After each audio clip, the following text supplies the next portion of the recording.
And one last agenda note, during the feedback discussion period, because we should have some extended time here today, we do intend to begin introducing that proposed land use designation map as well. So while we don't want to encroach too much on your feedback time, we do want to make sure that we are still going through the documentation that we do need to get through by the end of October here.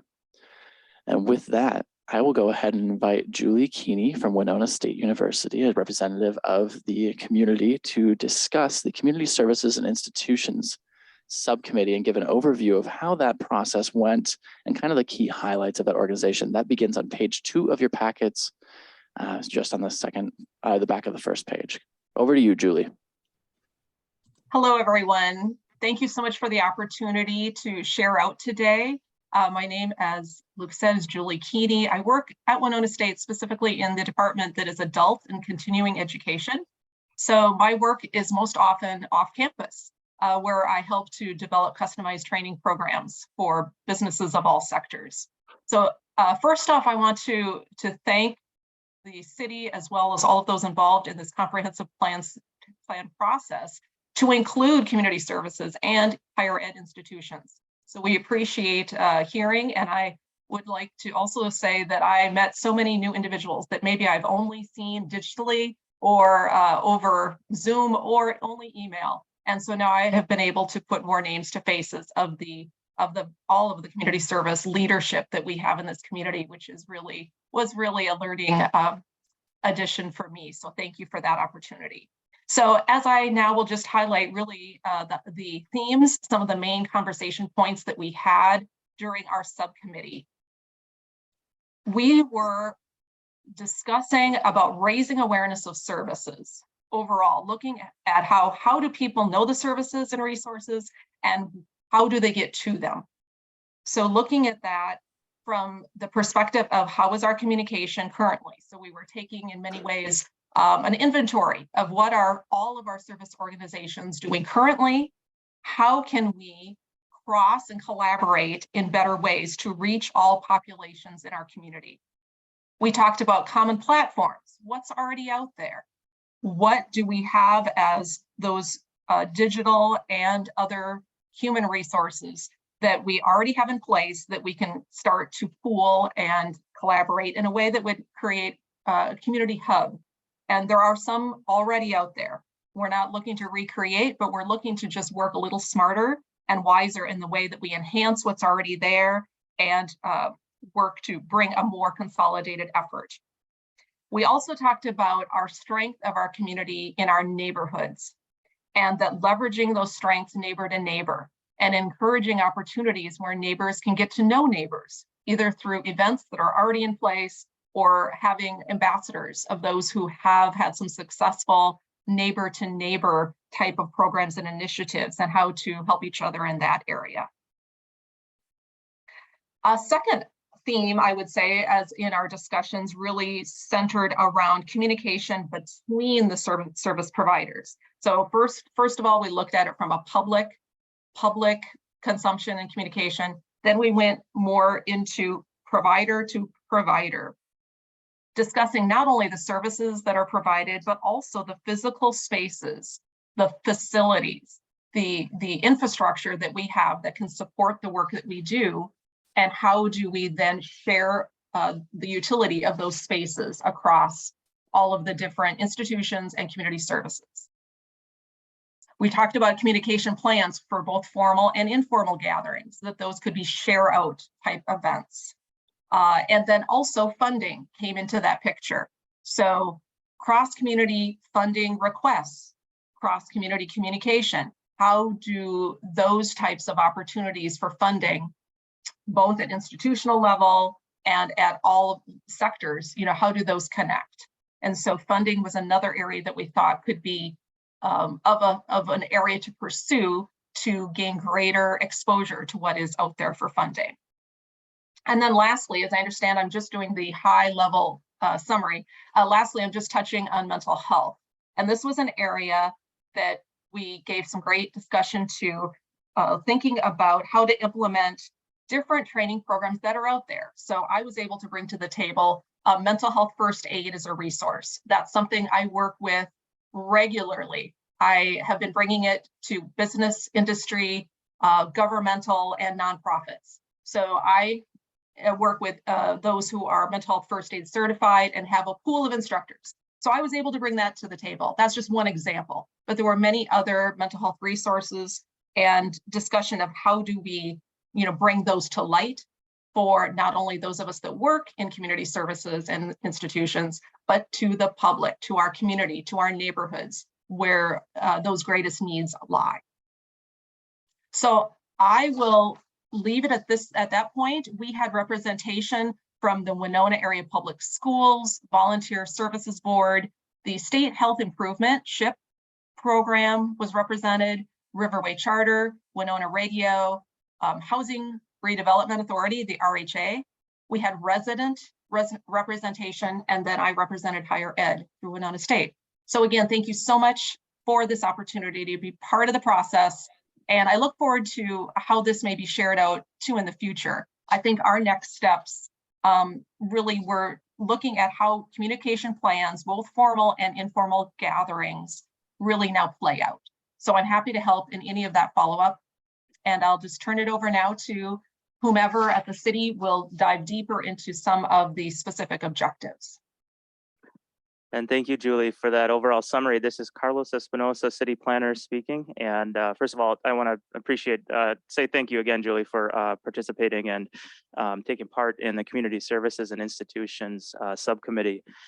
Just briefly here, Community Services and Institutions was one of the additional topics that was added in to the comprehensive plan. We started with 10 topics that were defined, and then based on the input that we heard from phase 1 of the engagement related to the comp plan, this is one of the sections that was added, Community Services and Institutions. So people were talking about, there's a lot of resources out in Winona. How do we better connect people?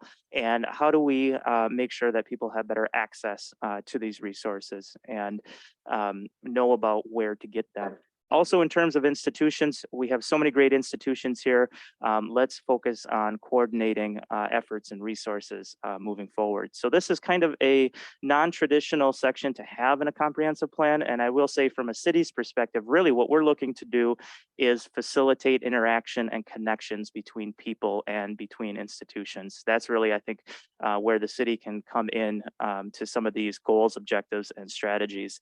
So under the first one, people know about services and where to get them. Really what we're looking at doing is supporting the existing infrastructure, service infrastructure that we have here in Winona, and really helping to facilitate getting the word out about them.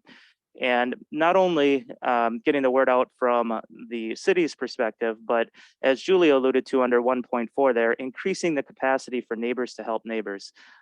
Let's really dig down to the neighborhood level and see if we can facilitate ways for people to connect either via social media or physically through neighborhood gatherings with special attention to neighborhoods where there is demographic turnover among residents.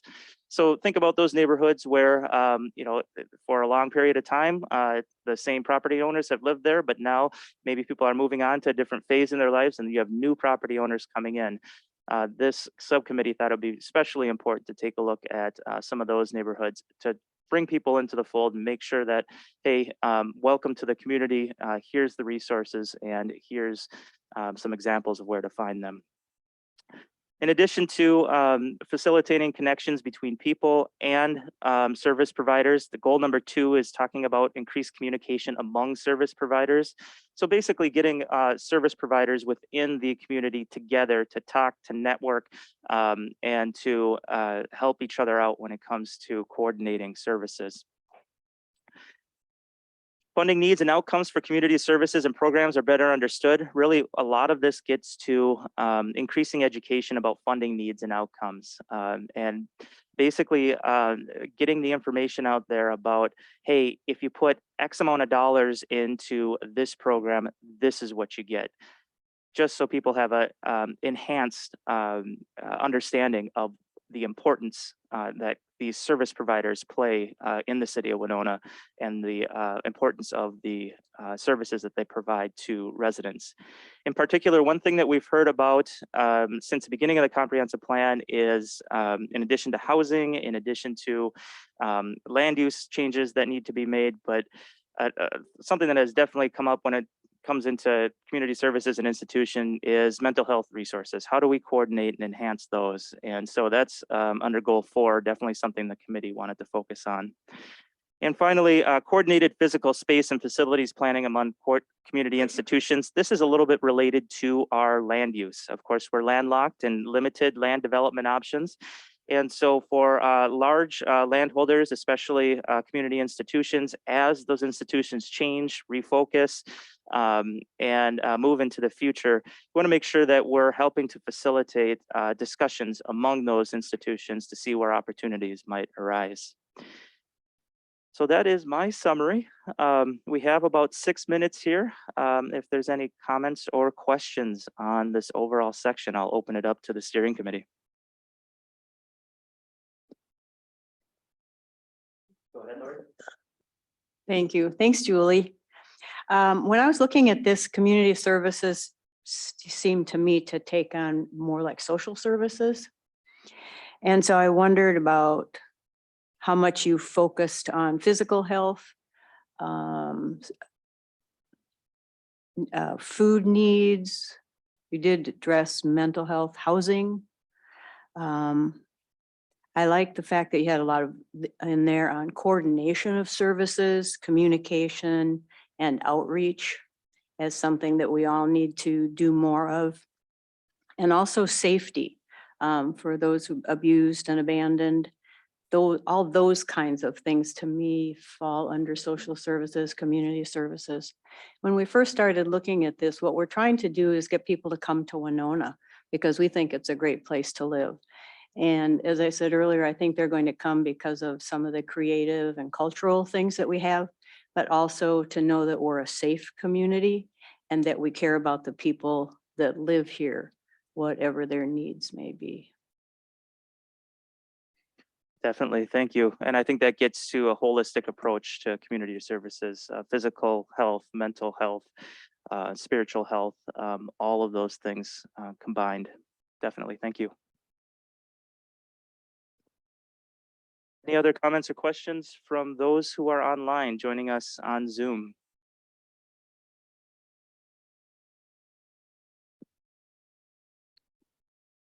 Okay, seeing none, we will actually follow our schedule as we have right now, and we'll transition to our downtown and riverfront subcommittee. We have Ethan here, who is a member of that illustrious subcommittee, and he will give an overview of their work. Hi there. So I'll highlight a few of the priorities that we discussed and some examples of implementing some of those priorities, and then obviously have some time for questions. One of the main priorities that came up time and time again was communication. And this falls into two main areas. One is happenings downtown, events that are going on downtown, as well as businesses. So when it comes to happenings, there's a lot that goes on around downtown, around Winona in general. But we discussed a kind of widespread lack of knowledge about everything that's going on.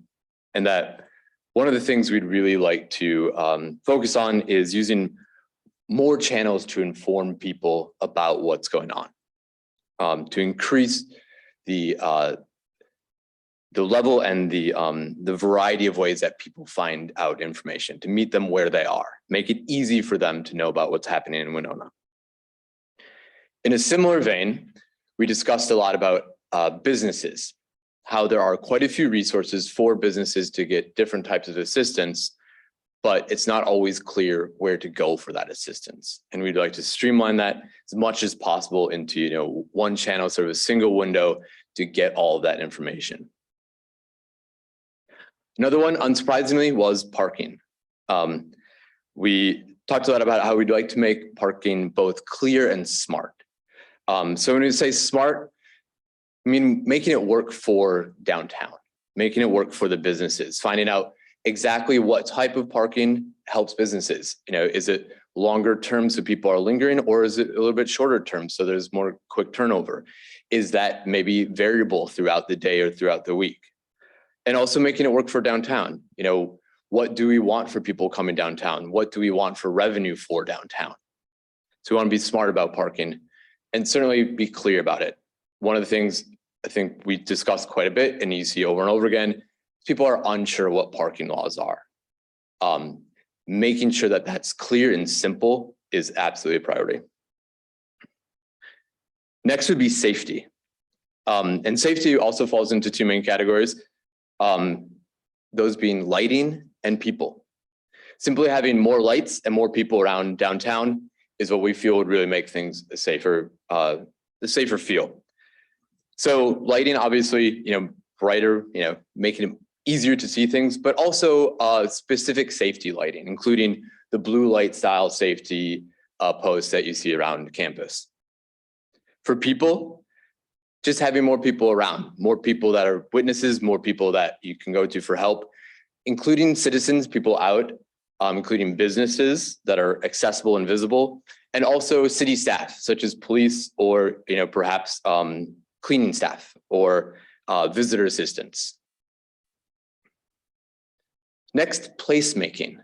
We talked a lot about placemaking, and I think this is a very important one. First, we talk about making downtown a beautiful place. And I think that's pretty, on the surface, easy for people to understand. We want to have a beautiful downtown. We have a lot that's already there that's pretty. We want to highlight that, make it, a nice environment to be in. Another thing that we talked about is making it intentional, making it clear what is downtown, what is the purpose of downtown, kind of where do we delineate that area, what is it for? And we can do that through what we do with placemaking, through infrastructure changes, through signage, through decoration or sculpture, making it clear you're in downtown. We also talked about transportation. Transit is obviously a big one. And of course, there's transportation subcommittee that will address a lot of these. But certainly for bringing people downtown, transit's essential. And one of the things we talked about a lot is multimodal transit. So obviously buses, big part of that, but also making it easier to bike to downtown, whether that's through a riverfront trail or that's through on-street lanes, making it clear that it's easy and possible to get to downtown by bike. We also talked about some other means that are kind of developing now, such as cruise ships or trains coming in to make it easy to get downtown. Walkability is also a big one that we talked about, making it easier and safer to walk around downtown. Last thing was parks. We talked about Levy Park and other parks kind of in general. So with Levy Park, big one is simply moving forward with completing kind of a next phase of that.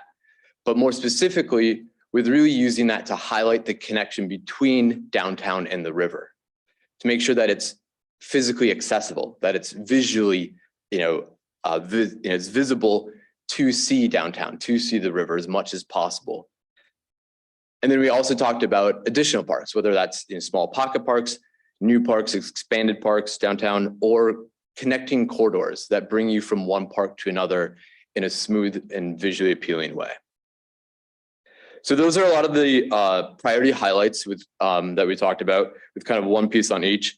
We do also have quite a few other goals and objectives that we could go through. So I will now pause for questions or for summary. Hello, everybody. This is Luke Sims again, and I will add just some additional context. Just like the last section, this was one of the sections of the comprehensive plan that was added after the phase 1 engagement really determined that downtown riverfront was a core element and identity of our community. And as Ethan alluded to, the subcommittee had a robust discussion across a range of topics. And I just want to call out a few of the goals and objectives that are in your packet here today.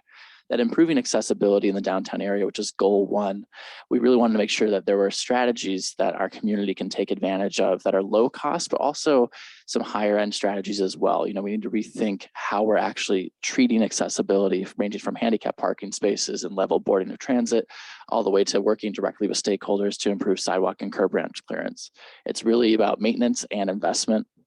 If you turn the page over onto page 2 of this section, and goal number 3, we have implementing placemaking to reinvent public spaces. And one of the things that we want to focus on there is amending those zoning ordinances to encourage additional residential density in downtown. Some of that conversation already occurred with the steering committee during the land use section. I wanted to call out that tie-in. And 3.2 is improving the connectivity to downtown. This is both recreation locations and destinations, as well as destinations like businesses. So how do we know where we are? What's the wayfinding signage like? What's the consistency of that wayfinding signage? Do we need to remove signs from the 1980s and put in new ones? Do we need to have more new signage? And jumping down to number 4, this leads right into that, incorporating park improvements into downtown. 4.1 calls to seamlessly integrate the Levy Park plan with access into downtown. So often we talk about turning to face the river and having those connections. And I think that came through very clearly from the steering committee, and the subcommittee for the downtown and riverfront section also reiterated that and reinforced it there. In goal number 5, we have incorporating placemaking and streetscaping into public infrastructure investments. The committee really felt that every time we have an opportunity to look at drainage, every time we have an opportunity to look at lighting, every time we have an opportunity to look at curb ramps, we need to talk about placemaking. And so in 5.1.1, they really wanted to touch on developing a street design manual that really reflects downtown. So how do you know that you're there just by being there? And then 5.1.2, implementing another item that we saw in the heritage preservation section, which is a heritage streets idea. How do you know that you're in a historic district, which is really the kind of the core of our downtown identity? And if we flip over and we look at page number 5, we'll touch on goal number 6, which is increasing communication with downtown property owners and business owners. And that was really what Ethan was getting at in terms of, we have 2 elements. We need to talk to the public, we need to talk to businesses and landlords who are investing in our community. And that will require a little bit of legwork, just simply reaching out, but it's also about finding the right grant opportunities and the right programs to plug those business owners into. And goal number 7 is that other half of that, which is improving signage in downtown, whether it's a historical kiosk that we call out in 7.1, or just adopting that consistent design signage for everything else. Turning over to page 7 and goal 10, actively managing city parking. So here we have setting a clear goal for utilization rates in our community, marketing the location, shared parking improvements, and then increasing enforcement, of course. So there's a lot of opportunities here, and many of these are reiterated from the downtown strategic plan as well. And of course, safety. So to Lori's point from the previous conversation, we need to make sure that people feel safe in one of our more vibrant districts as well. And that ranges, as Ethan alluded to, from lighting to different call out locations so that we can connect to public safety immediately, but also the physical presence of people and of staff. Having a physical presence is one of the easiest ways that we can have a more safe environment, by just having people be in a location. So that ties in nicely with the placemaking opportunities, the reinvestment opportunities, and those other goals and objectives. With that, I think that I've talked enough, and we will open it up for any questions from the steering committee or comments. Thanks for the presentation. I think that was excellent. I have one question, and that is, as I was reading through the goals here, I'm reading accessibility, connectivity, increased river experience, or enhancing river experience, downtown park expansion. The thing that to me is the intersection of all of those is a riverfront bike trail, and wanted to know to what extent, not that I'm biased, but would love to know how that fits into this part of the plan, or what part of the plan we can expect to see that in. So I can speak a little bit to that, because the other subcommittee I was on was the transformative projects. Right. And that's where we really took that one on. Okay. So we didn't dive as deep into that one on downtown and riverfront, but certainly that's a key part of it, I'd say. Absolutely. But yes, it's addressed somewhere else very thoroughly and very important to a lot of people, I'd say. Yeah, and I think the intersection with this plan is profound. I mean, Absolutely. it probably intersects with 4 of the goals that you said here, and anytime you have an asset that can weave into that many goals, becomes priority. Completely agree. Thanks. Hi, Ethan, this is Nathan. This is Nathan. I just had a real specific question too, and I might have a conflict of interest also, but the train tracks and the fence seem like such a barrier. Did you guys discuss that and have any next steps on ways we might make that a better system for all? Yes, we certainly did. When we were talking about Levy Park improvements, and especially the connectivity between the park and downtown, which also is the connectivity between downtown and the river. We talked actually quite a bit about the fence, about the different types of entrances we'd like to see as part of that, and also what ideally could happen with those train tracks there. And to add to that, Nathan, in section 4.2.2, we do have a specific call out to work with railroads to improve those at-grade crossings in downtown. As many people who interact with railroads know, that can be a long process, an arduous process, and a very detailed process. So I know that Community Development Director McMartin has been actively working on that for many years, but we are explicitly naming it because we know it needs to continue to be worked on for many more years. just one comment in your goal 10, two of your different points alluded to possibility of charging for parking. Did you talk about that very much? Yeah, we did discuss charging for parking. And, one of the things, this is, a new discussion to me. I, was very used to paying for parking in my previous town. That was highlighted is that's really, can be seen as an investment into downtown, as, a way to help support what we want to actually get done in downtown, as well as a way to actually manage parking. For example, if it's better for a business to have faster turnover, if it's a shop that people are in for, 30 minutes, that, charging for parking, say, at an hour or after an hour really helps with that turnover downtown. It's like turning tables at a restaurant. We can help businesses by charging. So absolutely on the table and could be very beneficial. Okay, thanks. Mm-hmm.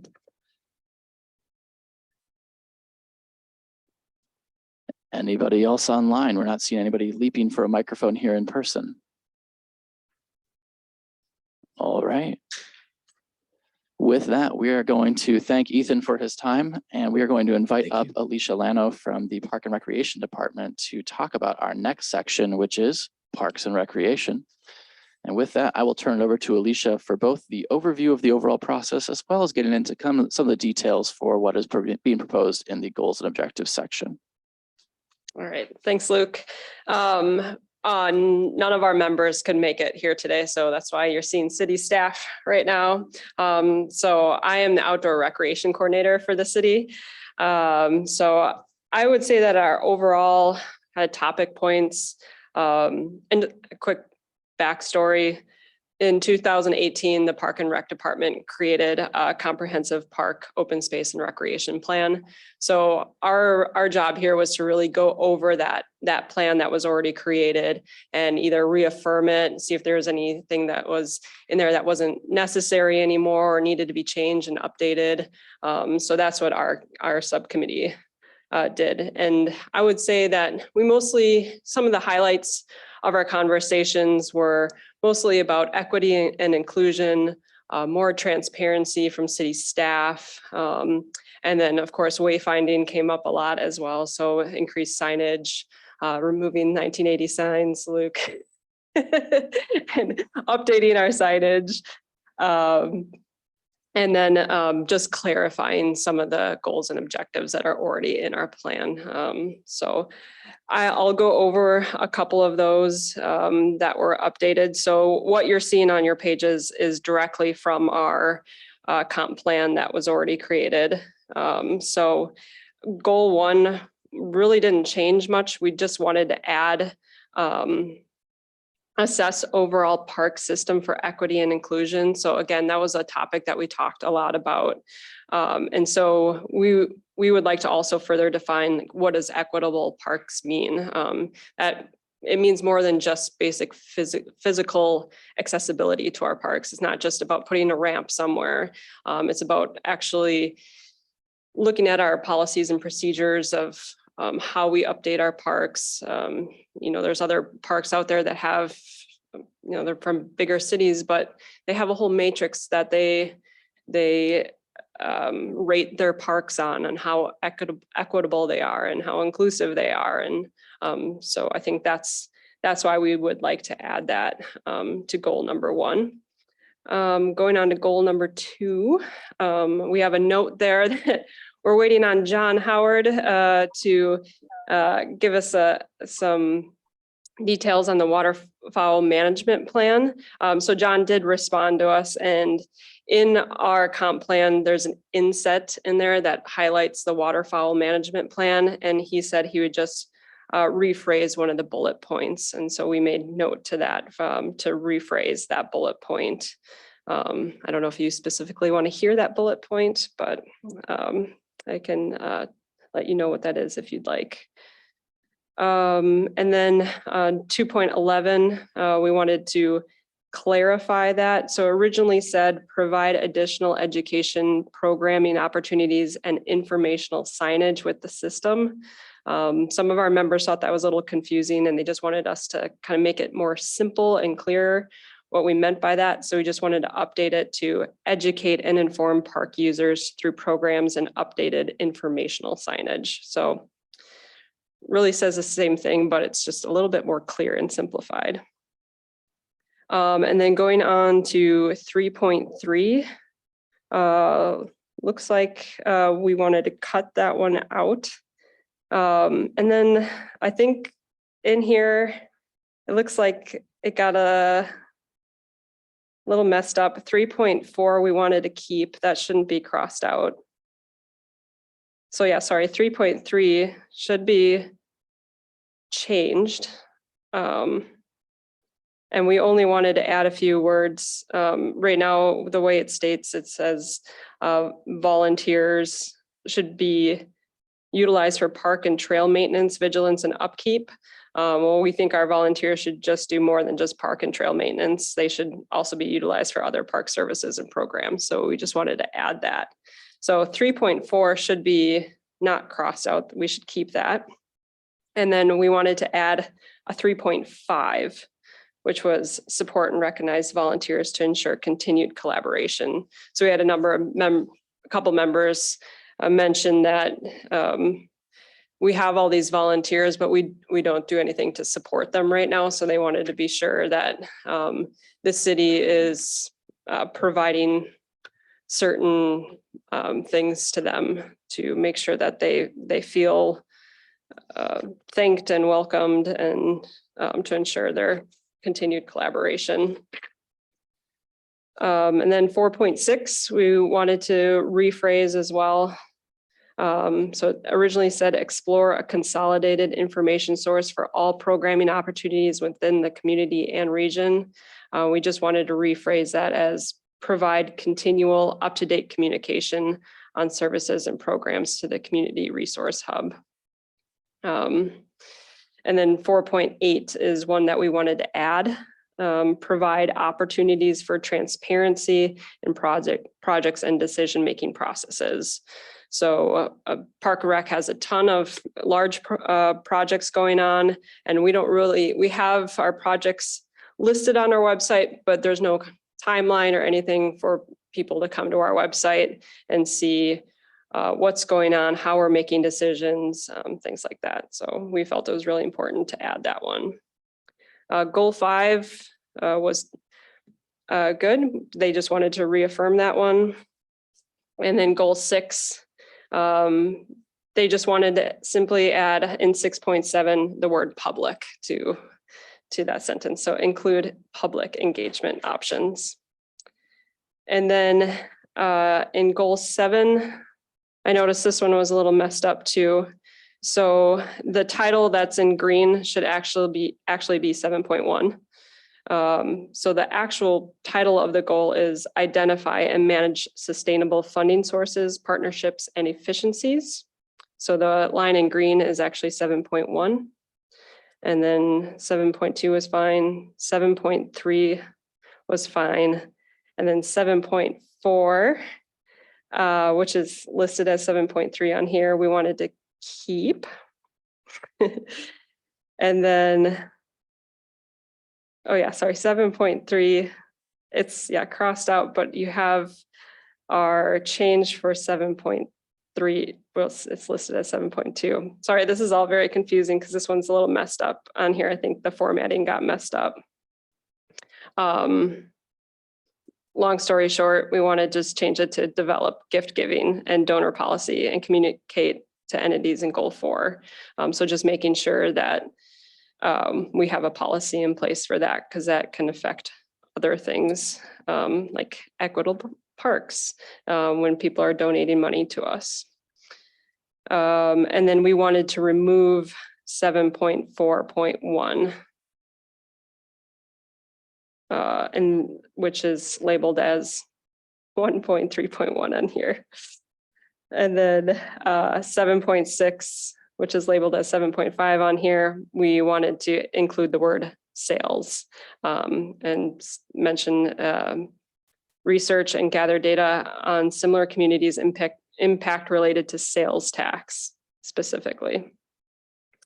And then goal 8, we wanted to add 8.1.1, increase scholarship opportunity promotion and review the procedure for scholarship application. Right now, we don't currently do that.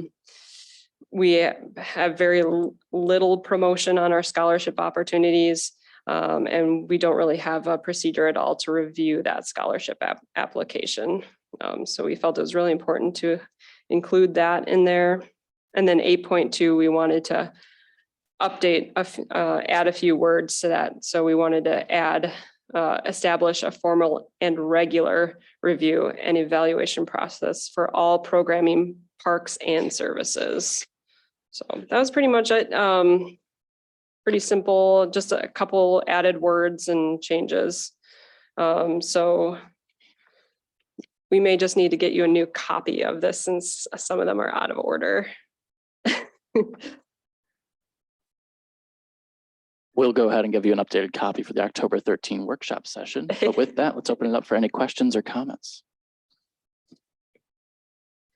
The waterfowl management, does that have to do with the geese or other things? Yes, Pretty much any the geese. waterfowl, but mostly geese and ducks. Yeah.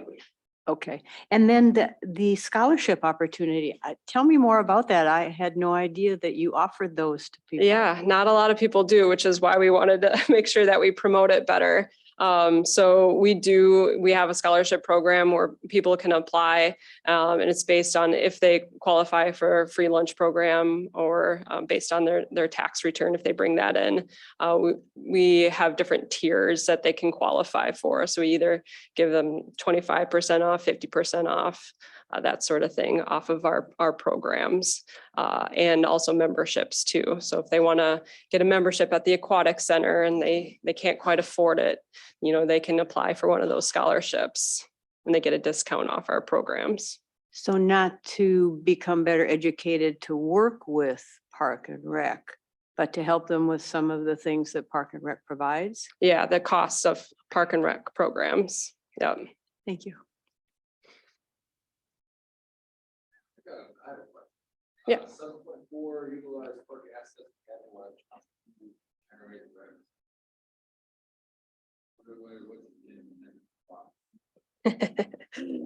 Yeah. Yeah, I think that is referring to, yeah, this is why we wanted to clarify everything. Yes. Yeah, I think that's referring to, mostly like facility rentals, and membership options too, like Lake Lodge and the Aquatic Center. So utilizing those assets that we already have to generate revenue. So how can we use Lake Lodge differently? Like I know in the past, Lake Lodge wasn't used for boat rentals in the past, but now it is. So, we're using that asset to generate revenue. Hear my question. I'll repeat the question. 7.4, utilize park assets to capitalize on opportunities to generate a revenue. I think you've answered the question already, but Chad couldn't hear it, I guess. Okay. So it sounds like, yeah, looking at the rentals and things like that much. Okay, Yep, exactly. thank you. Or what do we do with an old deer park that's just sitting there? It's an asset there. What do we do with it to generate revenue? Dog park. That kind of thing. All right, thank you. Any other questions or comments? Anybody from our friends online?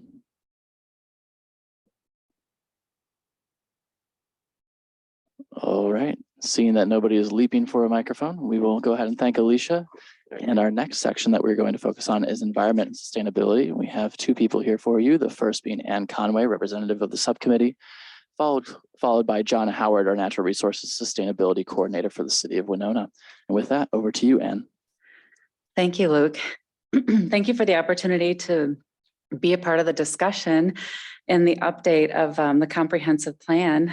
And thanks for the opportunity for, I think the environment and sustainability are really important topics here within our community. So within our committee, overall, we recognize the beauty and the natural value of where we live, and also our united commitment to responsible management of the resources within. More specifically within our discussion, as we see, a lot of the goals that are laid out here are related to energy, transportation, water, waste reduction, natural resources, and then also food. I think it's really important to recognize that there's the national shift that's happening in how we're sourcing our energy, and that it's going to take some time for our communities to build infrastructure around those shifting sources. And that, of course, the city, we look to the city as to be a leader in this shift in the use of different or alternative energy sources. And in the process of shifting, in the process of continued responsible management, we also discuss how it's important to make sure that there's a balance struck between the goal, the overall goal, and that the pathway towards that end, avoiding any unintentional outcomes with rules or codes that may not necessarily have, that may have unintentional outcomes. Specifically, when talking about our watershed, it's really, it's important that the city of Winona, that we as a community show support for the organizations that work towards managing the resources that may originate outside of the boundaries of the city of Winona, outside the jurisdiction of the city. So more specifically, an example would be WINLAC, the One Watershed, One Plan partnership, and other partnerships like this. In regards to natural resources, we discussed how important it is for us as a community to truly understand the resources that surround us. And also the importance in planning for the care of those resources, as well as the restoration. And additionally, what are the resources that are available to care for and to restore the natural resources that are in need of our attention.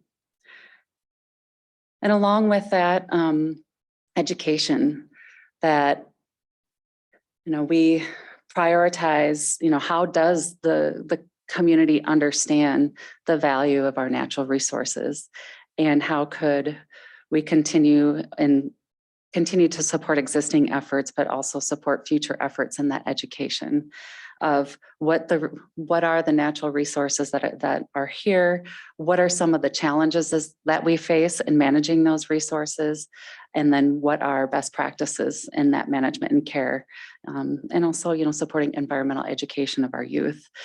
And then again, revisiting with partnerships, in addition to the WINLAC partnership, also partnerships with local businesses and industry, and meeting the goals for supporting the environment and moving towards greater sustainability. What other organizations, governmental organizations, could we continue to partner with, as well as educational institutions? I think that about sums up our discussion. Before I turn it over to John, are there any questions?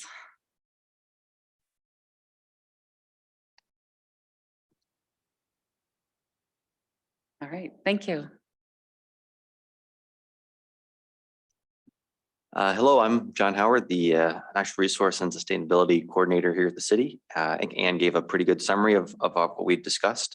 I'll give a little bit of background and that the environment and sustainability goals are partly from the sustainability plan that's being finalized, and also some other existing plans like our energy action plan. So for the energy goals, that section draws very heavily from our energy action plan adopted in late 2017. And that's using cleaner sources of energy, being more efficient with energy, and ultimately moving towards a carbon-free city by 2050. And some of these strategies are things we're already doing, continuing to do. Some are kind of continuing education, and some are specifically looking at how the city is procuring our energy and being a leader in that way. Transportation similarly draws a lot from our Complete Streets policy. Transportation is actually the largest source of greenhouse gas emissions in Minnesota now because of cleaner energy, electricity. So that interfaces nicely with the energy aspect.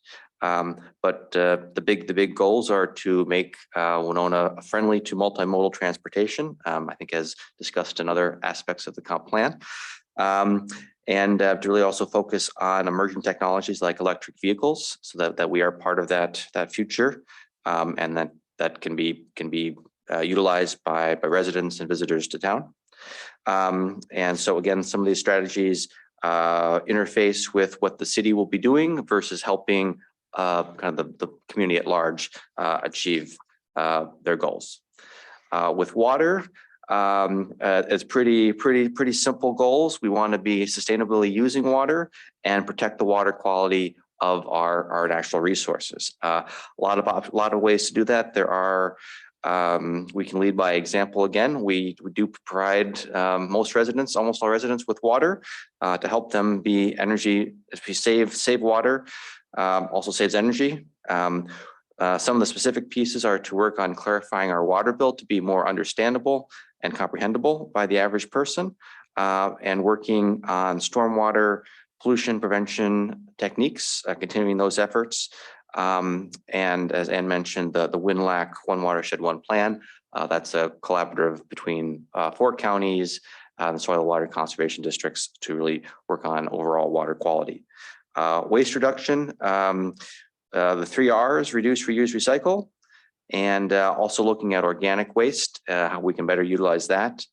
One piece I want to point out is construction waste is a strategy too. That is the single largest by tonnage source of waste in Minnesota too, construction and demolition waste. Natural resources, a lot of resources to protect here. A lot of entities work on that in those capacities. So working with our partners there, making sure we as a city are demonstrating good stewardship, and working towards restoration of the habitats that are degraded by mostly invasive species. That's probably the main threat. Food, switch on to that. Local food has been an emerging priority. It has numerous community benefits, environmental benefits, economic benefits. And then one very specific piece is how we can utilize public land for food production, whether it's community gardens or harvesting, foraging, to have some policies around that. And then there are more general sustainability value statements, areas that didn't fit in one category or another. And a lot of this revolves around being better at communicating and educating the public, providing resources there, and being sure to review how we're doing on meeting our goals and strategies. And lastly, to keep in mind the importance of resilience, in face of changing weather patterns, climate, and to be resilient when those situations arise. Excuse me, John, I think we're missing the sections on food and natural resources. You have something? Yeah, that does appear to Luke. be missing in your packet and page 3, and we'll add it for the discussion for. So it's not in the packet. I've not seen it either. Okay. We'll make sure that it's in there next time, John. You presented it well, Yes. but we just couldn't follow. And Sure. directly here. Okay. Thanks. Any other questions? Happy to answer.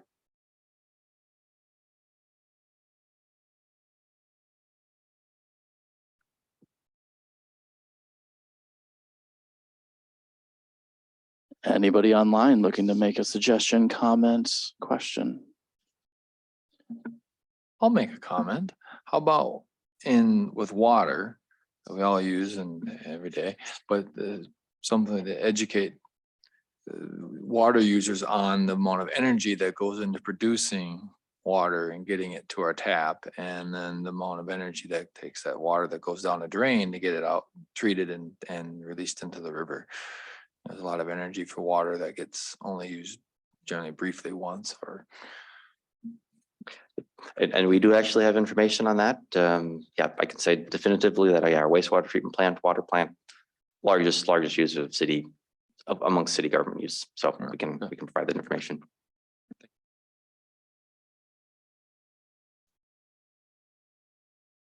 Any other questions? Seeing none, we're going to move on to our last section for the day, the Arts and Culture Subcommittee.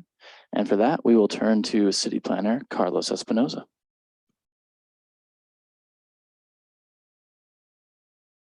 Steering committee members, for arts and culture, we did not have a representative that had availability at this time. Everybody is super busy pursuing their craft. So that I think is a good thing, actually, when it comes to this specific subcommittee.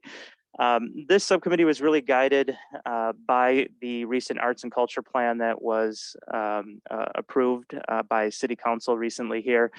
And so they're pretty minimal changes to what is in that plan, and really just some suggested additions. And so what you see here in terms of goals, objectives, and strategies, it's specifically from that plan. And so what we did is we incorporated the goals and strategies directly from that plan.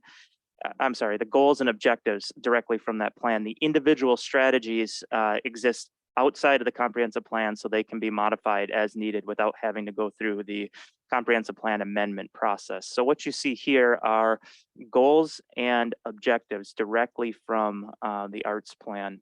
And I'll just highlight a few. The first 1.1, refocusing the city's leadership role from direct programming to service, support, and leadership of the community's efforts. And this is where in the past, where the city took a primary role recently here with the arts and culture coordinator position to actually creating events and putting them on. But rather what we'd like to do is refocus that role from playing that primary role to more of a supportive role, providing the facility, and then allowing individual arts organizations to go in and program the space. So working directly with the individual artists themselves to provide that programming, instead of having the city or a person working for the city being that point person on those efforts, but nonetheless helping to coordinate those efforts in the future. Number 1.2 is something that is already underway, but rebuilding the Fine Arts Commission as the Creative Winona Commission with updated mission, qualifications, roles, and membership. So really kind of refocusing a little bit to be a little bit more inclusive and all-encompassing when it comes to the different forms of art. Then I'll move down to number 1.7, which is refocus the City Arts Office as the Office of Arts, Culture, and Creative Economy. Simply recognizing that arts and culture have a impact on our local economy and vice versa. And then 1.8 is reestablishing the arts and culture coordinator position to staff the Office of Arts, Culture, and Creative Economy. Simply having someone at the city that is responsible for coordinating arts activities is something that the committee saw as valuable moving into the future here. On the following page, promoting and growing Winona's creative economy. Again, these come directly from the plan that was recently adopted. And those were left as is in the existing plan, as the same goes for goal 3 and goal 4 as well. And so this committee met a total of 3 times, and their comments are directly reflected in this document. That's all I have. Are there any comments or questions on this section? Just one, Carlos. I really like the new name and the refocus of what you're planning on for the Office of Arts, Culture and Creative Economy. It changes the whole outlook of that. Thank you. Definitely, and I think those that were in attendance also participated in the development of that of the arts and culture plan that was recently adopted, and wanted to make sure that that was continued and move forward.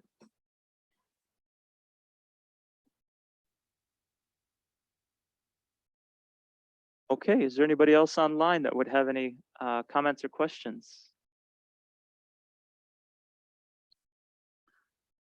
All right, wonderful. Well, that concludes our discussion of the subcommittees. And I again wanted to thank all those who represented the subcommittees for coming in and presenting.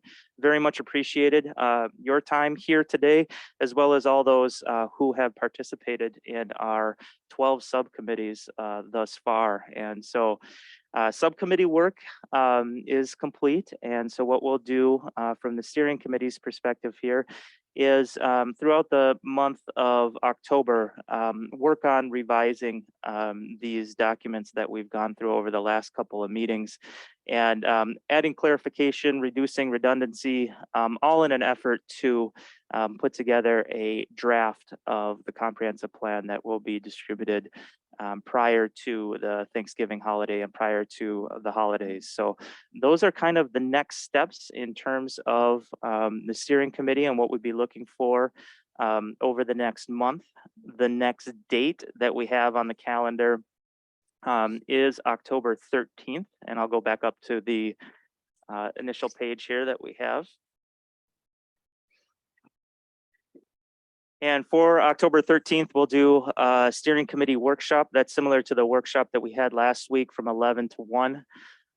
As part of that workshop, one thing that I did want to introduce today and shift gears a little bit from the subcommittees that we talked about, and kind of take a couple steps back and go to our land use discussion. And so land use was the second subcommittee that presented a few weeks ago. And at that time, we went over the goals, objectives, and strategies for land use. We also went over some new land use designations. And again, land use designations are designations that apply to specific areas of land and of property within the city of Winona and guide its future use. And so one of the key things having to do with the land use subcommittee is development of a draft future land use map, which I will put up on the screen right now. And I just wanted to get a brief overview on and then answer maybe any preliminary questions before we dive deeper into it on October 13th during our workshop time. So I'm going to go ahead and stop my share here, and I will bring up the draft future land use map.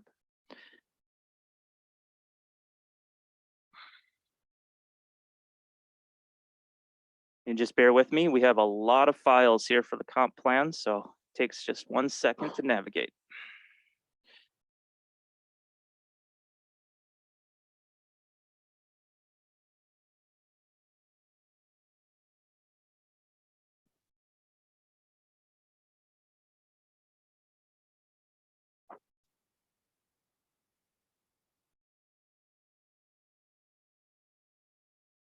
All right, thank you, Luke, for the assistance there.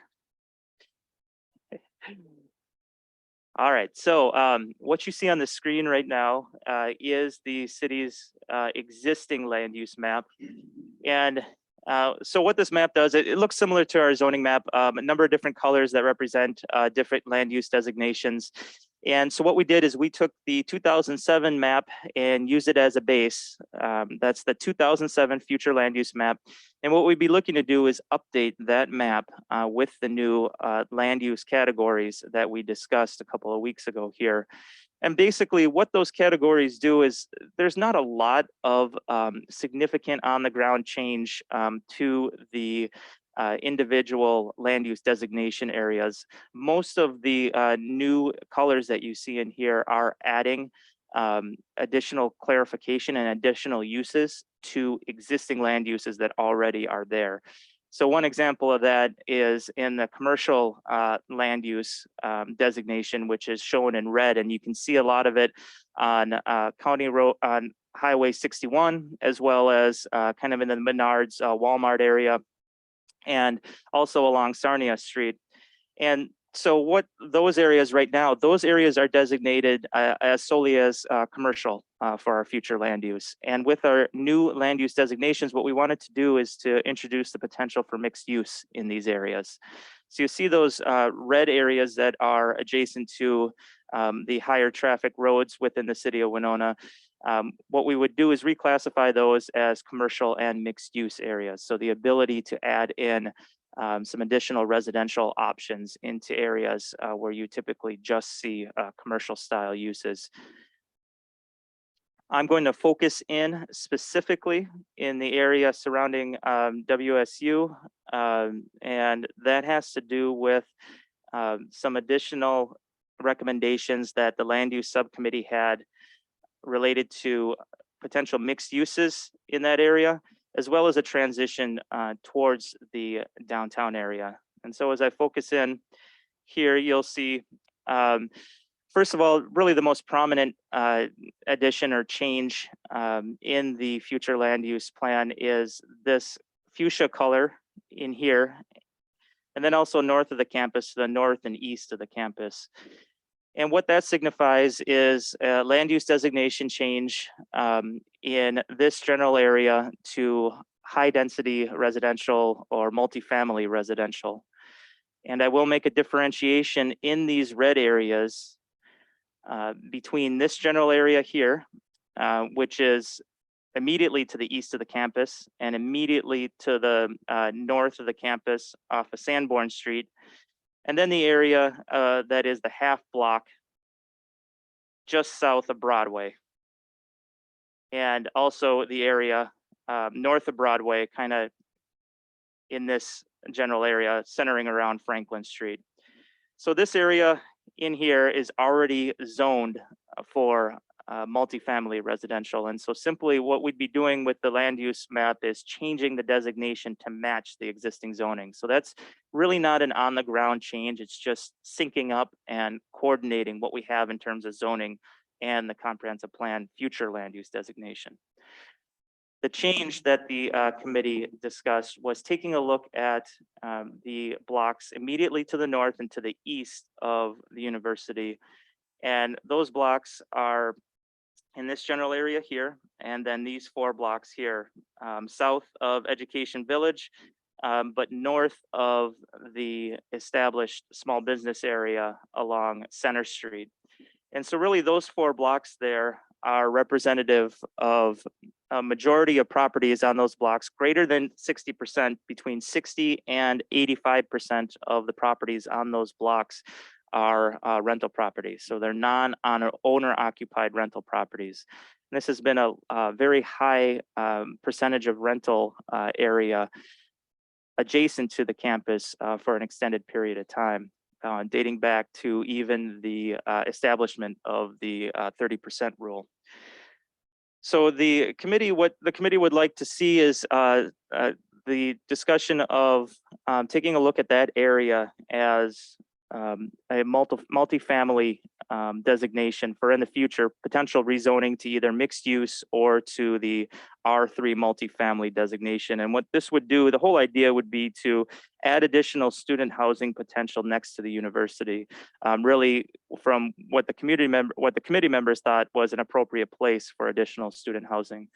And so hopefully what that would do is to be able to allow the opportunity for more student-oriented housing in this area and potentially take some of the pressure off for student housing in other neighborhoods further away from WSU, to the benefit of both students who would be closer to school and the adjacent neighborhoods that are further away from the university. But really what the subcommittee was looking to do is just to recognize that these areas have been significantly rental for an extended period of time. And in addition, the last few number of years here, we've had some student-oriented developments such as the Isabel's project and the Shorty's building project at Center and Mark Street that have transitioned from historic commercial uses to more rooming house style units, which are essentially single person occupancy units that are oriented towards students within walking distance of WSU. So is there potential for development that's student oriented, not just along Mark Street and at Center, but further to the north as well? Also in this 4-block area, we've seen some land use changes. Of course, you have the Education Village, which essentially is located in the area adjacent to the Catholic Church. And what that did was transition and reuse a number of older educational facilities, as well as it involved acquiring a number of residential structures as part of that project. So you've seen some changes in that area. And what the subcommittee wanted to do is to recognize those changes that have happened in that area as well.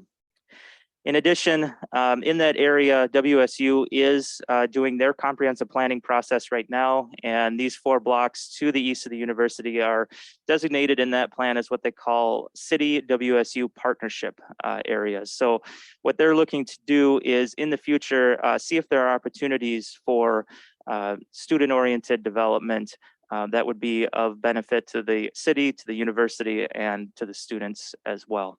So immediately south of that 4-block area where we'd be looking at the potential for multifamily residential or R3 zoning would be a mixed use area. And this mixed use area is shown in pink. And the mixed use area is centered on a historic commercial strip between Center and on Center between Mark Street and Howard.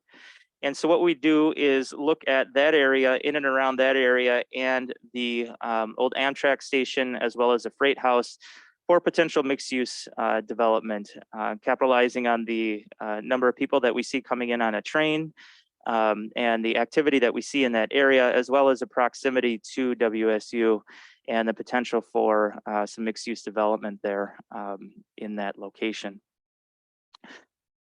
Transitioning over to the west side of campus, what we'd also be looking to do is on the properties that are immediately adjacent to Huff Street, transitioning those to mixed use. Right now they are zoned as B1 and R2. And so what we'd be looking at doing is introducing some additional mixed uses potentially in that area. Again, recognizing that these properties are immediately adjacent to the campus. Focusing in the green area, which is WSU's campus, as well as some adjacent uses, really taking a look at reclassifying that to semi-public, institutional, and education. This is a designation that was identified in our 2007 plan, and we want to continue into this plan, but also take the next step with this plan and create a new zoning districts for those institutional areas. And if committee members remember from a couple meetings ago here, really the intent is to, if those institutions are looking to expand in the future, right now they're zoned R2. So they're limited to our typical residential housing standards. So heights of 35 feet, pretty restrictive setbacks, things and regulations that really don't match the character of the building that you see happen in these institutional areas. So what we'd look to do is to reinforce that designation and make sure that after the comp plan is approved, look at creating a new zoning district that would allow the future growth of our community institutions, not just WSU, but also religious facilities, St. Mary's University, Minnesota State Southeast, and our other crucial institutions in town. In addition, next I'll focus on kind of the downtown area and the area surrounding downtown. And so what we'd be looking at doing is adding some more areas to our downtown core classification. And the downtown core classification is where you see the greatest number of uses and the greatest amount of different styles of density and housing and commercial in and around the downtown area. And those areas are where you see the pink dots in these locations. And these locations basically mirror what we have for our mixed use downtown core zoning. So again, this change isn't necessarily redesignating land, it's simply reclassifying it to match what we already have in our zoning code. Could you point your arrow at the Masonic Temple and the new masterpiece building that Mr. Kierlin is building? I'm getting a little bit lost as to where I am. Yep, you're right here. As the Masonics- Masonic. Yep, there's a Masonic right there. And so what we would do is reclassify that to the downtown mixed use, and basically that would help with facilitating the projects that are proposed in that area. There's just a little bit of green space between that and the church. Yes, and so just because it has the pink color in it, doesn't mean the green space would go away. Okay.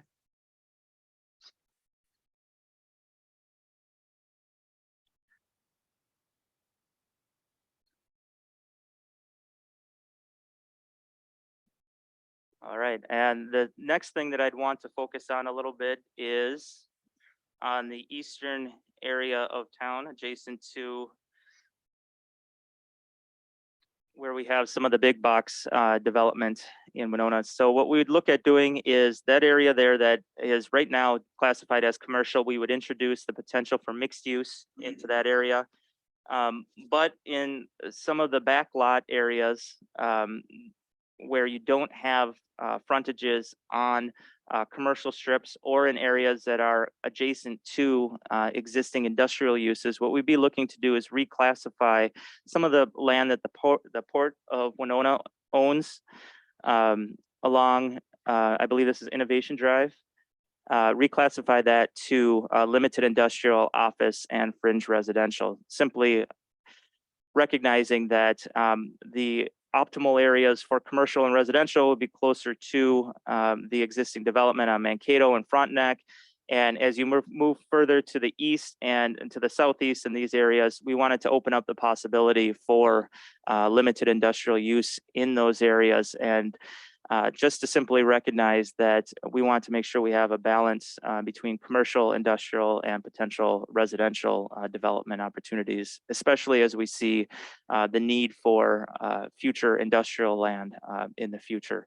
So we want to make sure that we can recognize that potential need in the future as well.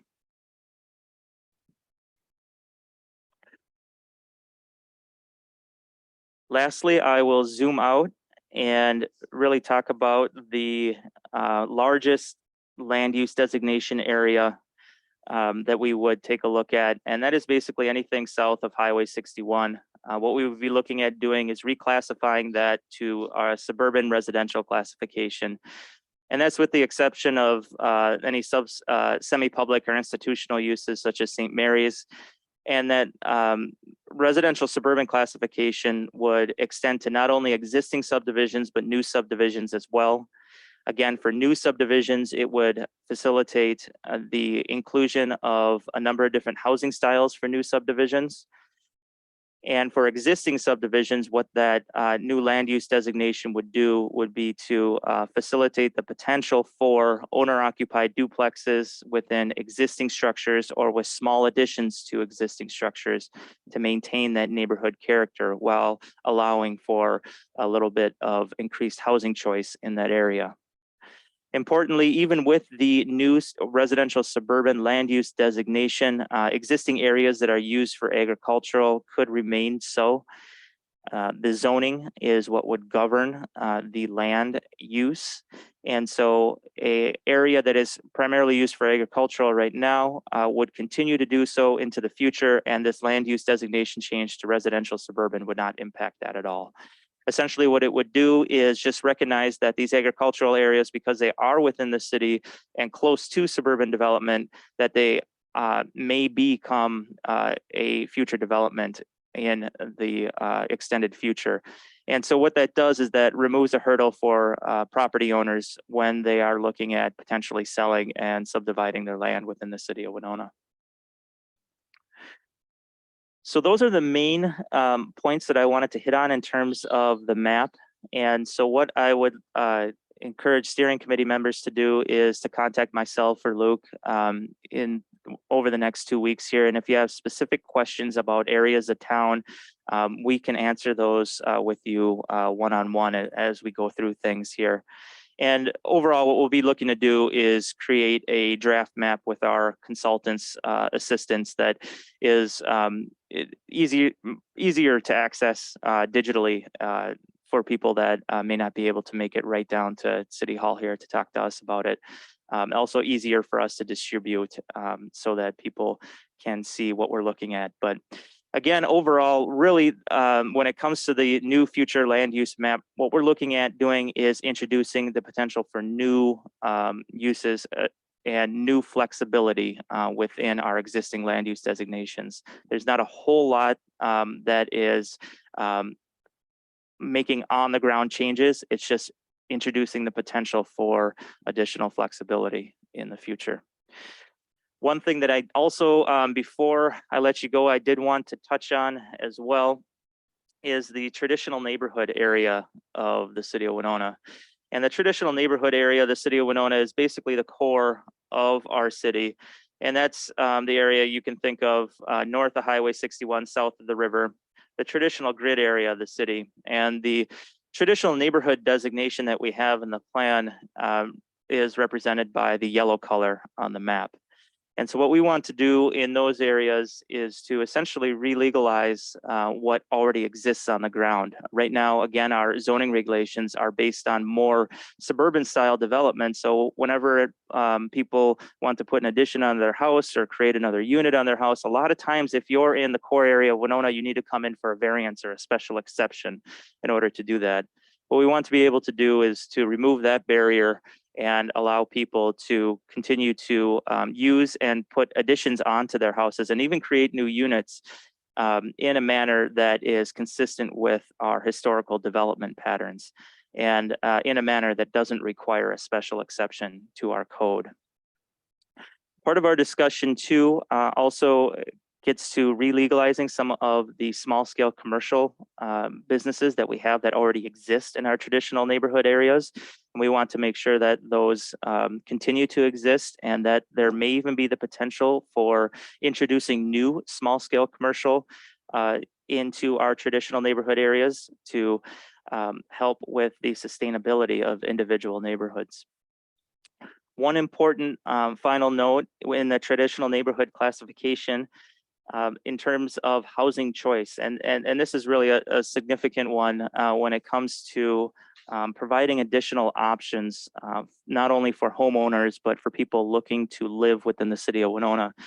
What we'll be looking to do and what the suggestion from the land use subcommittee is for the traditional neighborhoods within the core area of Winona, as well as in areas adjacent to downtown on a standard city lot. So a standard city lot being 50 by 140, allowing up to a triplex on a standard city lot. And up to a triplex would be permitted with standards if it was owner occupied. So it's something that you could do as long as you met city standards if you were living on the property. But if you were not living on the property, what the committee wanted to do was to potentially allow triplexes on standard city lots with a conditional use permit. So that would be a specific review that would go in front of the Planning Commission, and they would look at specific conditions related to establishing a triplex in a new area. And so what I'll do here is just give a quick example of what that might look like.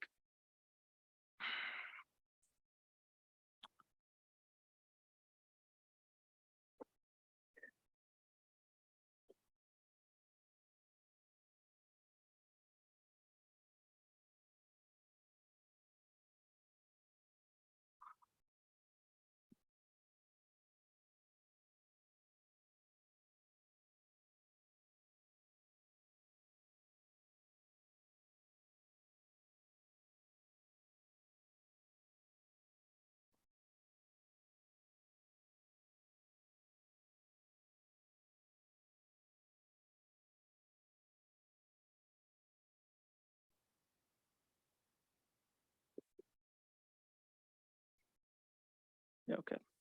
Just give me 1 second here. Here we are.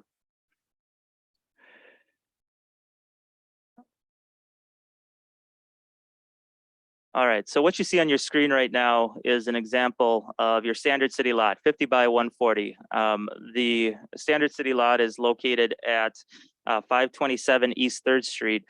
And this lot happened to have a fire. I'm not sure as to the date of the fire, but the property has been uninhabitable for a significant period of time. And recently, this property was taken down and was a subject of a variance request, and a variance request that was approved by our Board of Adjustment. The existing house that was on the property, I'm not sure as to the build date, but it probably goes back to the 1800s, right around the turn of the century. It existed as a triplex all the way up until it experienced the fire on an existing standard city lot, 50 by 140. And so with that fire, it basically rendered the existing house uninhabitable, and also the cost of renovations were too extensive. So the proposal was, and the approved proposal was, to take the structure down and replace it with a triplex. And so the approved triplex you'll see on this slide here, and for some reason, hold on 1 second.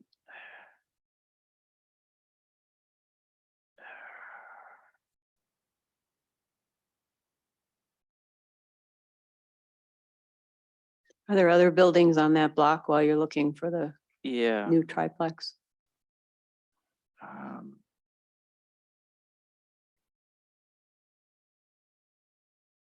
There we go. All right, apologize for that. So the triplex that was approved for this specific parcel is shown outlined in red here. So essentially what you're doing is taking the existing house, and what was approved is a new building that has an extent that's shown in the red rectangle here. And so what the proposal was is to add in the potential for 3 units, and that red outline is now shown in this area here. And what that would do is create 3 distinct units, 3 separate units on that 50 by 140 piece of land. And those 3 units would each have their own access to the street, as well as underground tuck under parking for each one of the units. So what you can see is that on a standard city lot, the potential for a triplex that really matches what we already have in terms of development on either side of that lot. So if you take a look just across Hamilton Street, you can see this is a standard 50 by 140 lot that at some point was subdivided in the past. And on that standard lot, you already have 2 duplexes that are existing there. In addition, if you take a look just to the west here, you have another 50 by 140 lot where you have 2 houses on that same size lot.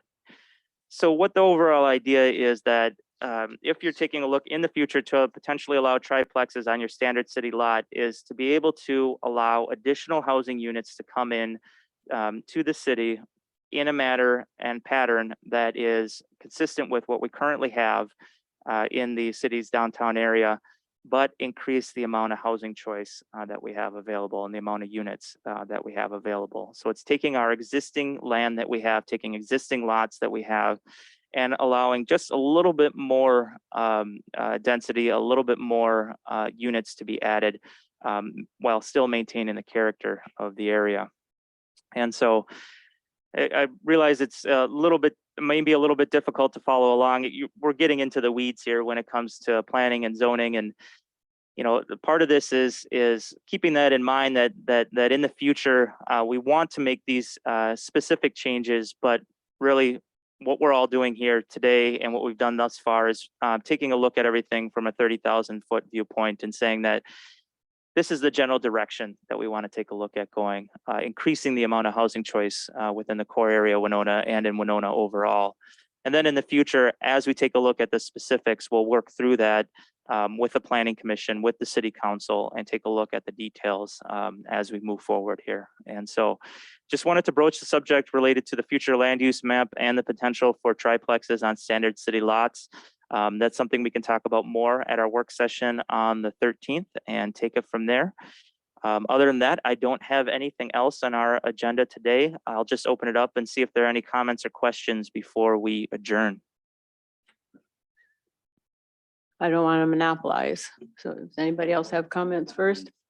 Okay, well, are we anticipating, first of all, an increase in population that we need to add more than single unit dwellings? What we're anticipating is what we've seen so far is a number of people who want to live in Winona, but they can't find a place to live. They Okay. want to be here because they either have a job or they want to work for a local company here, but they're having a hard time finding a place to live. Okay, and some of the places where I'm thinking that we're putting those are ones next to the tracks, so I'm worried about safety. Some of them near busy streets, so I think we have to worry about traffic and parking. And if we can do a lot of this downtown or in areas where there's already population, I just worry so much about the word variance and the bluffs and our valleys and putting new structures in there. If we're adding on to something that's already there, that's not going to encroach much on our natural resources, that's, I guess that's something that we'd have to look at. I hope that we get a long time on our next meeting to look at this because it was a little difficult. I don't read maps real well, I guess is what I'm trying to say, without significant buildings that I recognize on them. So I hope that we can have that map in front of us and continue this, this discussion. Thank you. Thank you. And that's where I would request that to the extent possible, if people are able to come to City Hall for the work session on the 13th, it would really be helpful and help to just in terms of clarity for taking a look at the map, to be able to gather around and ask questions and look at that as a group.